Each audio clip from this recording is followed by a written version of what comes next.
ئێمە وەک ڕێکخراوی سۆمای هەڵەبجەی شەهید هەستاین بە دابشکردنی خۆراک و پارە و پێڵاو و ملوانکە بۆ مناڵە چاوگەشەکانمان کە تقریبەن ئەگەنە 100 مناڵ 50یان هاوکاری پارێ و 50یان خۆراکە. ئێمە توانیمان ئەلحسوپاس بۆ خوا ببوونەی ئەم جەژنەوە لە ڕێی خێرخوازانەوە دڵی مناڵەکان جارێکی تر خۆش بکەینەوە و شادی و خەندە بخەینە سەر لێوی مناڵە چاوگەشەکان. خوای گەورە پاداشتی خێرخوازان باتەوە.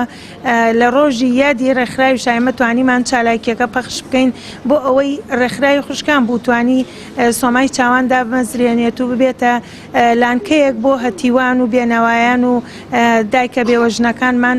ئێمە بتوانین هەموو جارێ هاوکاریان بکەین و خۆشی و شادیان بۆ بنێرین لە ڕێی خێرخوازانەوە.